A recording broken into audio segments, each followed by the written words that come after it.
로마서 9장 30절부터 33절까지 말씀 우리 한 목소리로 합독하도록 하겠습니다. 그런즉 우리가 무슨 말을 하리요? 의를 따르지 아니한 이방인들이 의를 얻었으니 곧 믿음에서 난 의요. 의의 법을 따라간 이스라엘은 율법에 이르지 못하였으니 어찌 그러하냐? 이는 그들이 믿음을 의지하지 않고 행위를 의지함이라. 부딪힐 돌에 부딪혔느니라. 기록된 바 보라, 내가 걸림돌과 거치는 바위를 시온에 두노니 그를 믿는 자는 부끄러움을 당하지 아니하리라 함과 같으니라. 아멘. 혹시 비교당하는 걸 좋아하시는 분이 계실까요? 비교당하는 거를 좋아하는 사람이 없습니다. 근데 혹시 비교를 안 하시는 분은 계신가요? 근데 비교하는 거는 또 생각해 보면 우리가 너무 익숙하게 하는 것 중에 하나입니다. 문제는 이 비교를 통해서 우리가 두 극단을 경험을 할 텐데, 하나의 극단은 남이 가진 것에 집중하고 그래서 나와 비교할 때 나의 자존감이, 분명히 내가 하나님도 믿고 예수님을 사랑하고 하는데도 자존감이 낮아지기도 합니다. 또 하나의 극단은 이게 우리 본성 때문일 수도 있는데, 자기에게 유리하고 자기가 우월한 사람으로 만들어 놓고 비교하는 것입니다. 자기를 높이 두고 비교하는 그러한 비교를 하게 됩니다. 그래서 교만에 이르게 되는 경우들이 있습니다. 이처럼 두 가지 극단으로 가기가 쉬운데, 건강한 비교가 없다는 것도 아니고 또 비교가 전혀 불필요하다는 것도 아닙니다. 근데 건강한 비교가 참 어렵다는 것이고, 말씀드렸던 그 두 가지 극단에 빠지기가 또 우리가 쉽다는 것이고, 아마 그 극단에 머무는 우리는 무언가 고장나고 아픈 상태일 수가 있습니다. 제가 한 책에서 접한 단어가 있는데 영적 비교라는 단어입니다. 당신의 열정이 위험한 이유라는 책입니다. 이 책에서 만난 단어인데, 영적 비교란 영적으로 나를 평가하고 또 누군가의 영적인 것을 내가 평가하고 판단합니다. 그것을 가지고 영적으로 비교하려는 습성인데, 근데 문제는 아까 두 가지 극단에서 말씀드렸던 것처럼 자신에게 유리하게, 자신이 우월하도록 자신을 높이 올려놓고 영적인 비교를 한다라는 것입니다. 그리고 그때 자기가 생각하는 영적 기준과 또 거기에 미치지 못하는 사람들을 업신여기는 죄를 범하기도 합니다.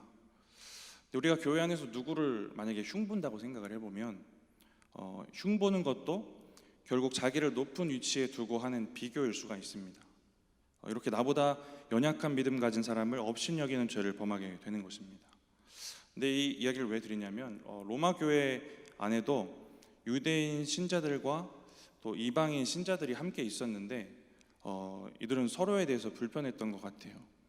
근데 이것도 이러한 측면으로 생각해 볼 때 영적 비교 가운데 시작된 일이라고 우리가 생각해 볼 수가 있습니다. 자신을 근거로 자신들의 우월함을 말하면서 상대방의 믿음을 업신여기고 무시하였던 모습을 볼 수가 있습니다. 유대인 신자들은 율법을 따라 열심히 열정적으로 살아가는 자신들이 근거가 되었고, 이방인 신자들은 율법에 자유했던 자신들을 근거로 합니다. 그리고 유대인 신자들의 믿음이 연약하다라고 생각을 합니다. 다른 사람의 그 믿음과 신앙의 상태를 판단하고 바라보고 비교하고 있는 모습을 볼 수가 있습니다. 근데 서두에 말씀드렸던 그 책에 이런 이야기가 나옵니다. 이 영적 비교를 통한 영적 오만의 죄는 사실 하나님을 정말 사랑한다고 생각하는 사람들 사이에서 발견된다는 것이다. 영적 오만은 후방의 죄가 아니라 최전방의 죄이다. 너무 공감이 되고 맞는 얘기인 것 같아요. 우리가 영적으로 교만에 이르는 거, 우리가 처음 예수님 믿었을 때 그때는 아닌 것 같아요. 그죠? 우리가 하나님 정말 열정적으로 사랑하고 교회에서 봉사도 하고 내 신앙이 어느 정도 이르렀다고 생각할 때, 그때 어쩌면 우리가 교만에 넘어지는 줄도 모릅니다. 또 우리가 이런 부분을 그래서 조심해야 한다라는 것이고, 또 이러한 죄들이 발견되는 것이 또 우리가 속한 이 교회라는 공동체이기 때문에 우리가 더 깊이 돌아보고 조심할 필요가 있습니다. 우리의 영적 오만이 향하는 곳을 또 생각을 해보면 사실 세상이 아니라 다른 믿는 사람이라는 게 좀 이상하지 않으십니까? 로마 교회 안에 두 무리들이 그랬던 것처럼 교회 안에서 우리의 영적 오만이 교회 안에서 머물고 교회 안에 있는 다른 믿음 가진 사람을 향하고 있는 게 좀 이상하지 않습니까? 저만 이상한 거죠? 네, 이상한 것 같아요. 이게 왜 이상하냐면 우리가 구국성에도 할 텐데 나라 위해서 기도하거나 죽어가는 영혼들 위해서 기도할 때는 막 눈물도 나고 콧물도 나고 하는데 상대방의 조그만한 연약함을 볼 때는 그렇지 못하고 내가 믿음의 위에 서 있고 그들의 연약함을 잘 용납해 주지 못하는 경우도 생긴다라는 겁니다. 믿음이 연약한 자들에 대해서는 평가하고 업신여기는 태도를 취할 때가 생기는데 또 믿지 않는 사람들을 향해서는 우리가 또 너그럽고 그들을 구원해야겠다는 사명을 또 가질 때가 있습니다. 근데 로마서를 묵상하고 또 생각해 볼 때에 우리가 영적 비교를 할 자격이 우리에게 있을까 생각해 보면 9장 21절에 보시면 우리가 뭐냐면 진흙입니다. 진흙이에요. 우리는 자격이 없습니다. 그냥 진흙이고 하나님 우리를 만드셔서 하나님 원하시는 대로 쓰시고 또 주님의 은혜로 우리를 구원하시고 하신 것입니다. 자격이 없습니다. 자격 없이 은혜를 받았고 그 갚을 수 없는 복음에 빚진 사람들이다라는 것을 잘 아실 것입니다. 우리가 비교해서 많은 우리의 속에 많은 일들이 일어나는데 비교에서 시작해서 낮은 자존감에 거하는 것도 하나님의 이 은혜를 헛되게 하는 것이고 또 비교에서 시작해서 나를 높은 자리에 두고 누군가의 믿음을 잘 용납해 주지 못하는 것도 그 은혜를 헛되게 하는 일입니다. 우리가 은혜 받을 때 정말 그때 은혜 받았을 그때에 우리의 자격 없고 죄 많은 우리의 모습을 기억하고 그때 은혜를 우리가 기억하고 살아가면 우리가 절대 높은 위치에서 비교할 수가 없습니다. 또 그 은혜의 값어치를 알면 다른 잘 되는 사람들과 비교하면서 우리가 낮은 자존감에 살지도 않을 것입니다. 이러한 비교를 통해 은혜를 잃어버리지 않으시는 저와 우리 성도님들 되셨으면 좋겠습니다. 오늘 본문을 보시면 자격 없음을 내세우는 그 은혜가 아니라 자기를 근거로 내세우는 유대인들을 향한 말씀이 있습니다. 우리 로마서 9장 30절 말씀 같이 한번 읽어보겠습니다. 그런즉 우리가 무슨 말을 하리요? 의를 따르지 아니한 이방인들이 의를 얻었으니 곧 믿음에서 난 의요. 우리가 무슨 말을 하리요? 이게 14절에도 똑같이 나오는데 그 의미가 조금 다릅니다.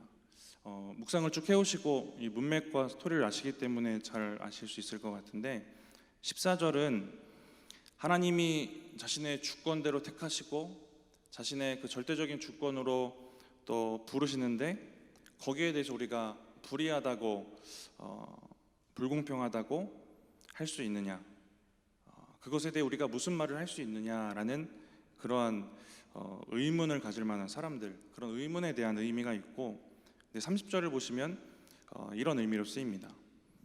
30절 이전에 바울은 구약을 근거로 이런 얘기를 합니다. 호세아서를 근거로 이방인도 부르셨다 하나님이.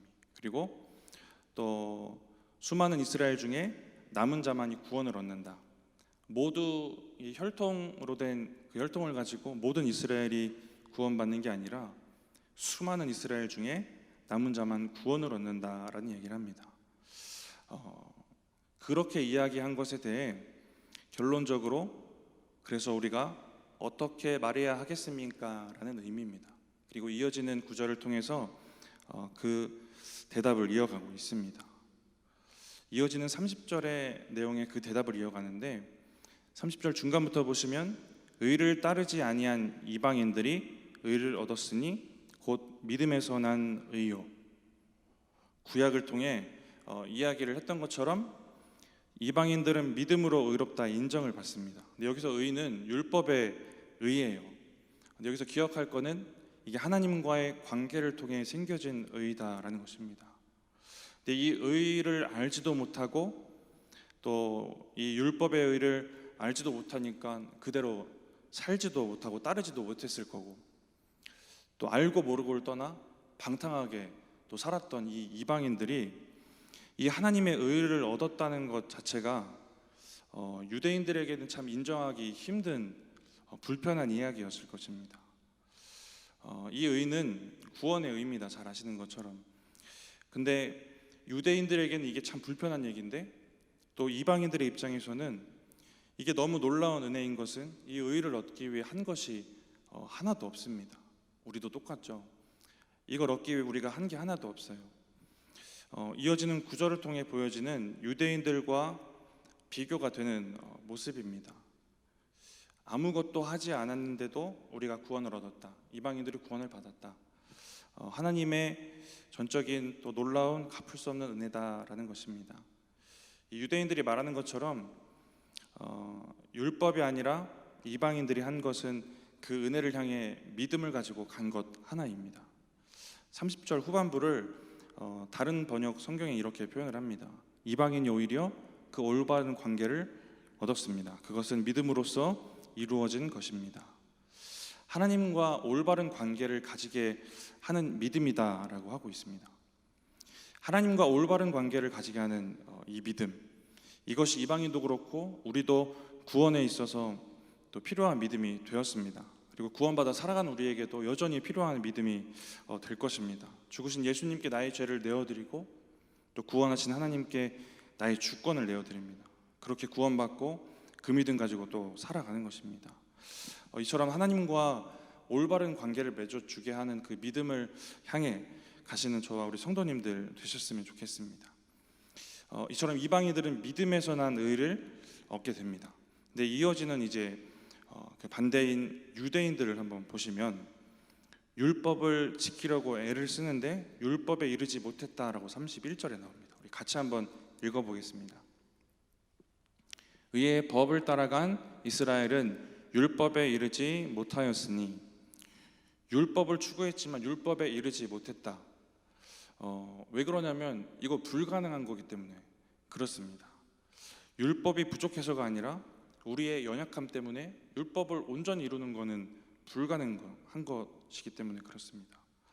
그러면 왜 유대인들은 이 불가능한 목표를 추구하다가 왜 불가능에 머물고 있는가? 어찌하여 그렇게 되었는가? 라고 32절에 바울이 그렇게 묻고 또 답을 하고 있습니다. 우리 32절도 같이 한번 읽어보겠습니다. 어찌 그러하냐? 이는 그들이 믿음을 의지하지 않고 행위를 의지함이라 부딪힐 돌에 부딪혔느니라. 어찌 그러하냐? 왜 의를 얻지 못했느냐 하는 것입니다. 근데 그 답으로 이어서 뭐라고 하냐면 믿음을 의지하지 않고 행위를 의지함이라 라고 합니다. 유대인들은 믿음을 의지하지 않고 행위를 의지했습니다. 믿음을 통해서 얻으려고 하지 않고 공로를 쌓음으로 얻으려 했기 때문에 그렇습니다. 그래서 어떻게 되었는가 그 말씀을 또 이어서 보시면 부딪힐 돌에 부딪혔다라고 합니다.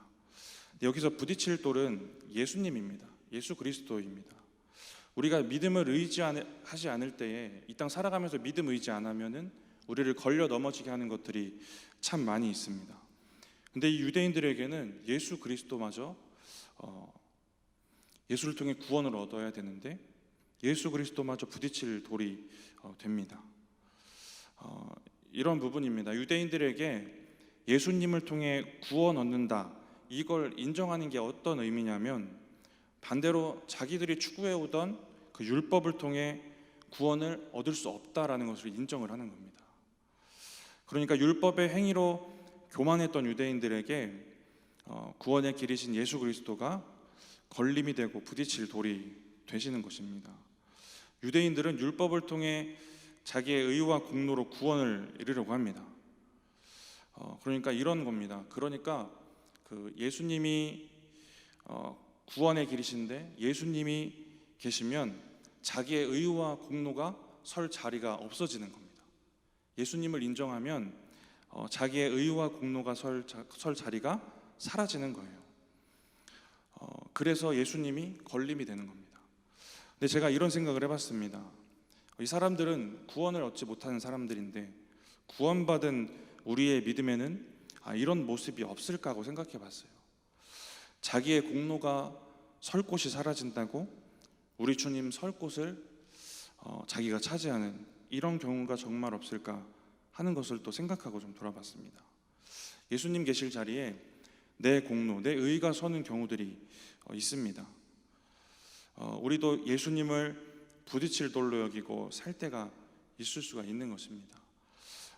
담임 목사님도 자주 말씀하시지만 우리가 교회 안에서 내세울 것 공로 아니고 내 공로가 설 자리도 없고 그냥 감사하다고 고백하는 감사의 고백만 있으면 된다는 것입니다. 그 은혜로 살아가셨으면 좋겠습니다. 우리의 공로 때문에 주님의 설 자리 뺏지 마시고 오직 감사로 그 은혜를 고백하며 살아가시는 저 우리 성도님들 되셨으면 좋겠습니다.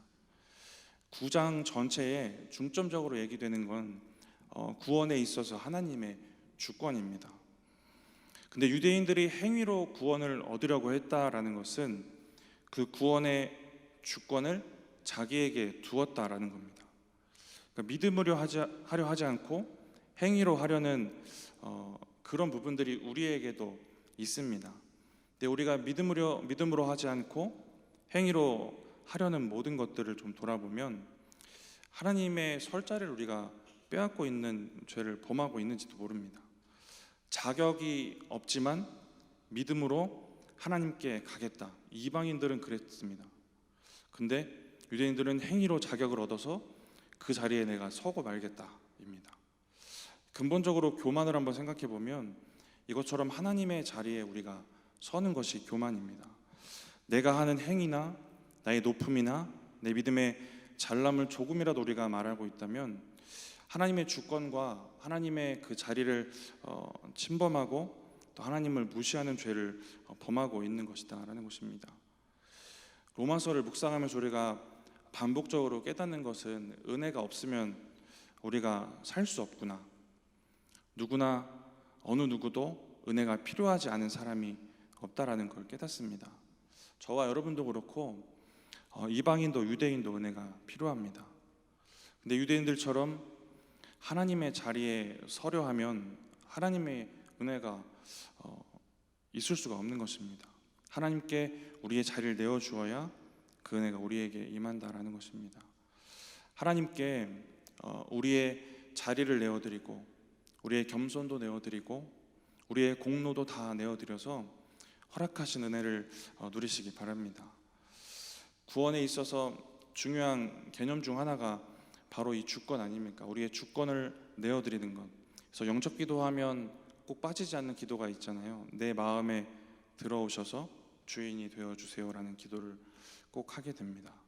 그래서 믿는 우리들이 그렇게 살아가는데 이렇게 내어드린 주권을 다시 빼앗아오고 그 자리에 내가 서고 내 권리다 내 의다라고 말하기도 합니다. 근데 오늘 말씀을 통해 볼 때 이게 어디서부터 시작되는가 보면 우리 행위에 대한 교만입니다.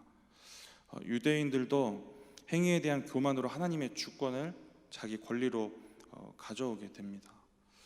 근데 이방인들은 행위가 아니라 믿음을 쫓았더니 구원의 은혜를 얻게 됩니다. 행위로 교만하여지면 안 되고 또 행위로 자기의 의를 드러내면 안 된다. 우리가 이런 말씀 진짜 자주 들었습니다. 그래서 어떻게 해야 될까 고민을 해보면 하나는 이 이방인들처럼 믿음을 쫓고 은혜를 따라가는 것입니다. 그래서 믿음으로 나는 공로 없고 예수의 피밖에 없다라는 그 찬양의 고백처럼 살아가는 것입니다. 그리고 제가 한 가지 실제적으로 해볼 만한 게 뭐가 있을까 기도하면서 고민을 해봤어요. 내 공로와 내 의를 내려놓을 수 있는 방법이 무엇일까 기도하고 묵상하고 고민을 해봤습니다. 저에게 주셨던 마음이 하나가 있는데 이게 안 될 수도 있습니다. 감정의 원칙을 세우는 겁니다. 감정이 내 마음대로 잘 안 되잖아요. 근데 또 원칙 세우고 기도하면 또 성령님이 돕지 않으시겠습니까? 제 설명을 잘 할 수 있을지 모르겠지만 잘 들어보세요. 유대인들처럼 행위로 자기 의를 말하는 사람이 있습니다. 근데 여기에 교만이 있어요. 근데 이 교만, 행위로 인한 이 교만이 교회 안에서 가져다 주는 마음이 하나가 있습니다. 서운함입니다. 서운함. 이걸 잘 정리해 놓은 글이 하나 있는데 그 조정민 목사님 쓰신 글이에요. 겸손은 내가 늘 과분한 대접을 받고 있다고 여기고 교만은 늘 미흡한 대접을 받고 있다고 여깁니다. 그래서 겸손은 미안한 마음이고 교만은 서운한 마음입니다. 내 의와 내 자격, 또 내 위치, 내 공로, 이게 교만함을 가져오고 또 서운한 마음이 거기서부터 시작되기도 합니다. 그래서 감정적인 원칙을 한번 세워보는 겁니다. 나는 서운해하지 않겠다. 이런 생각을 해봤어요. 기도하다가 나는 교회 안에서 서운해하지 않겠다. 물론 서로 서운해하지 않도록, 누군가를 서운하지 않게 하도록 더욱 깊게 사랑하고 섬기는 것도 분명히 필요합니다. 근데 하나님 앞에 혹시 교만에서부터 시작되는 서운함이 있다면 하나님, 저는 이 서운한 감정을 내 안에 가지고 있지 않겠습니다 라는 이 원칙을 한번 세워보면 어떨까, 이런 생각을 좀 해봤습니다.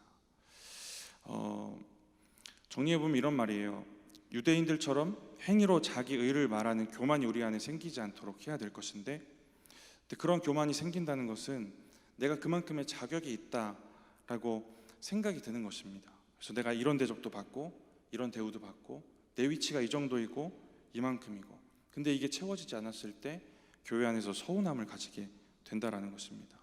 그래서 그냥 그 서운함이라는 감정을 가지고 우리가 먼저 싸워가면 어떨까, 이런 방법을 한 번 더 또 함께 나눠봅니다. 이 서운함이 교회 안에서 꺼내지거나 누군가로 향하지 않고 우리 주님으로 향하면 되지 않겠습니까? 주님께 내어놓고 주님께서 또 회복해 주시는 그 은혜를 누리셨으면 좋겠습니다. 로마서 39장 33절, 우리 33절 같이 한번 읽어보겠습니다.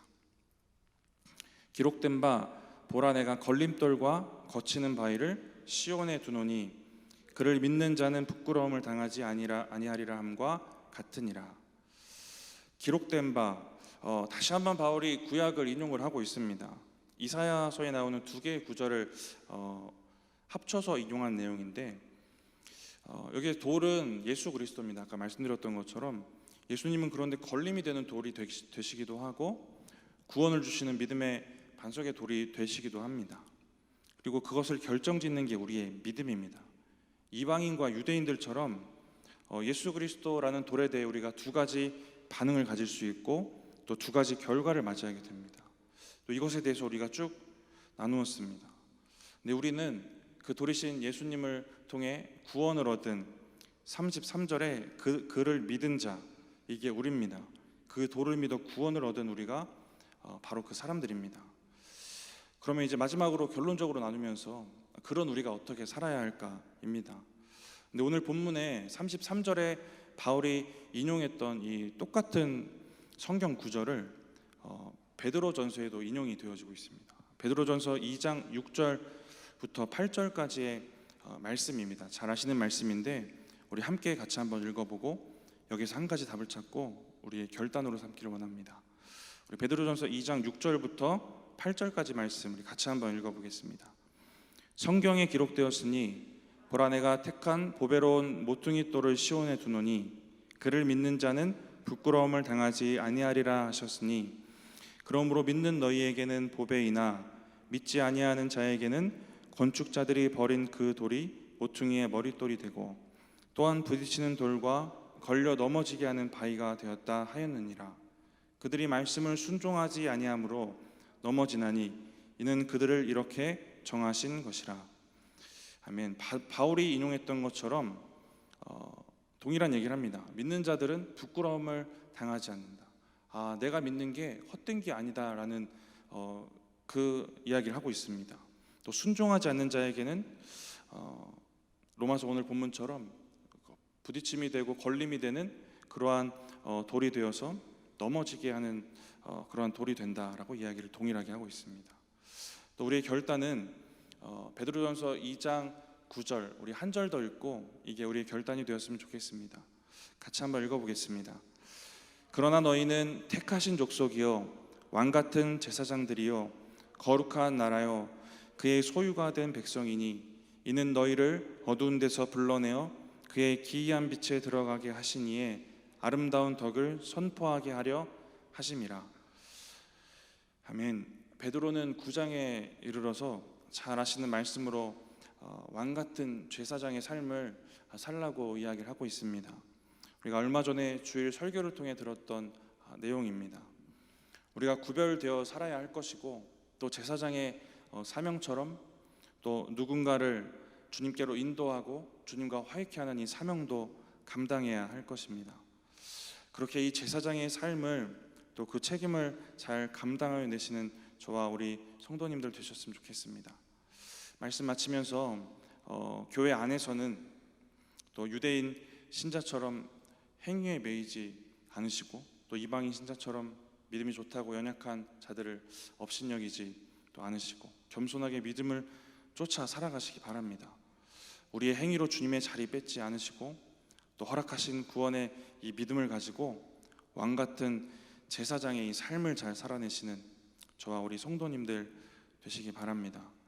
9장에 나오는 말씀처럼 남겨진 자, 남겨진 씨의 이 사역을 잘 이뤄가시는 저와 우리 성도님들 되시기 바랍니다. 잠깐 기도하겠습니다. 하나님, 말씀을 통해 우리에게 말씀하여 주시니 감사합니다. 하나님, 우리가 은혜를 온전히 깨닫고 그 은혜 안에 거하는 저희들 되어질 수 있도록 주님 도우시고 행위와 우리의 의로 주님의 자리를 빼앗고 또 은혜를 헛되게 하는 그러한 삶이 되어지지 않도록 주님 도우시고 함께하여 주시옵소서. 하나님, 은혜를 깨달아 아는 자는 왕같은 제사장의 삶을 살아간다 하셨으니 주님 그렇게 살아갈 수 있도록 구별되어 살아가고 또 주님께서 허락하신 사명을 감당하며 살아갈 수 있도록 주님 함께 하시고 역사하여 주시옵소서. 하나님, 이 시간 주님 앞에 예물 드린 손길이 있습니다. 주신 건강에 감사하며 감사헌금 드린 이 손길 가운데 이 기도의 고백처럼 주님 은혜 내려주시고 함께하여 주시옵소서. 감사합니다. 예수님의 이름으로 기도드립니다. 아멘.